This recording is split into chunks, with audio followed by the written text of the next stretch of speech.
নমস্কার বন্ধুরা, এই বছরের দ্বিতীয় এবং শেষ চন্দ্রগ্রহণ সেপ্টেম্বর মাসে ঘটতে চলেছে। এটি একটি জ্যোতিষবিদ্যাগত ঘটনা। এবার আংশিক চন্দ্রগ্রহণ হবে। এর প্রভাব পড়বে ভারত সহ বিশ্বব্যাপীর জীবনে। বেশিরভাগ মানুষ জানতে চাইছে চন্দ্রগ্রহণ সম্পর্কে। কবে হবে এই গ্রহণ, তার সময় কি হবে, এটি কোথা থেকে দেখা যাবে এবং কোন সময় হবে, এটির প্রভাব কি হবে জানতে চাইছেন মানুষ।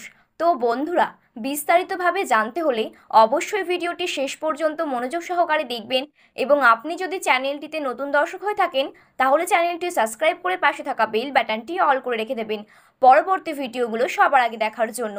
তাহলে চলুন বন্ধুরা, আজকের গ্রহণ সম্পর্কিত ভিডিওটি শুরু করা যাক। নিজের কক্ষপথে আবর্তন এবং পরিক্রমণের সময় সূর্য, চাঁদ এবং পৃথিবী যখন একই সরল রেখায় চলে আসে তখন সূর্য এবং চন্দ্রগ্রহণ হয়। ধর্মীয় বিশ্বাস অনুসারে রাহু যখন চন্দ্রকে গিলে ফেলে তখন একটি গ্রহণ ঘটে। এটি একটি অশুভ ঘটনা বলে মনে করা হয়। গর্ভবতী মহিলাদের গর্ভে বেড়ে ওঠা সন্তানদের জন্য এটি অন্তত বিপজ্জনক বলে মনে করা হয়। এর কারণ হলো গ্রহণকালে গর্ভবতী মহিলারা যা কিছু করেন তার প্রভাব সরাসরি সন্তানের ওপর পড়ে। এই কারণে সূতক সময় শুরু হলেই গর্ভবতী মহিলাদের ঘুম ও খাওয়া নিষেধ করা হয়। তাহলে আসুন বন্ধুরা, জেনে নিই এই বছরের শেষ চন্দ্রগ্রহণ কী বারে এবং কোন সময়ে হবে। এই বছরের দ্বিতীয় এবং শেষ চন্দ্রগ্রহণ 18 সেপ্টেম্বর বুধবারে হবে। এটি একটি প্রেনেম্বাল গ্রহণ যা ভাদ্রপদ মাসের পূর্ণিমা তিথিতে ঘটবে। 18 সেপ্টেম্বর সন্ধ্যা 6:11 চন্দ্রগ্রহণ শুরু হবে এবং এটি চলবে রাত 10:17 পর্যন্ত, অর্থাৎ প্রায় 4 ঘন্টা। তবে বিভিন্ন দেশে এর সময় পরিবর্তিত হবে।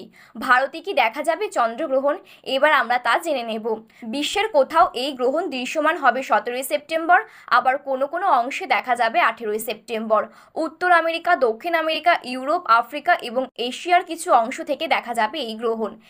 এটি একটি প্রেনেম্বাল চন্দ্রগ্রহণ হবে যা ভারত থেকে দেখা যাবে না, তবে এটি আর্কটিক, ইউরোপ, উত্তর দক্ষিণ আমেরিকা, আফ্রিকা, আটলান্টিক মহাসাগর, আর্জেন্টিকা এবং ভারত মহাসাগর থেকে দেখা যাবে।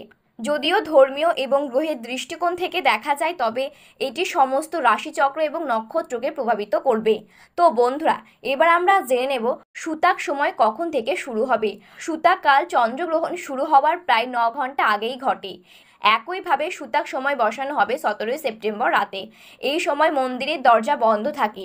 ধর্মীয় বিশ্বাস অনুসারে সূতক সময়ে কোনো শুভ কাজ করা উচিত নয়। এছাড়াও গর্ভবতী মহিলাদের খাওয়া থেকে শুরু করে সবজি কাটা থেকে শুরু করে রান্না করা পর্যন্ত এই সমস্ত কাজ এড়িয়ে চলাই উচিত। তবে যেসব স্থানে চন্দ্রগ্রহণ দেখা যাবে সেখানে সূতক কালের প্রভাব থাকতে পারে। ভারতে চন্দ্রগ্রহণ দেখা যাবে না, এমন পরিস্থিতিতে এর কোনো প্রভাব পড়বে না। তো বন্ধুরা, এই ছিল আজকের চন্দ্রগ্রহণ সম্পর্কিত আপডেট। ভিডিওটি ভালো লাগলে একটি লাইক করবেন এবং আপনি যদি চ্যানেলটিতে নতুন দর্শক হয়ে থাকেন তাহলে চ্যানেলটি সাবস্ক্রাইব করে পাশে থাকা বেল বাটনটি অল করে রেখে দেবেন।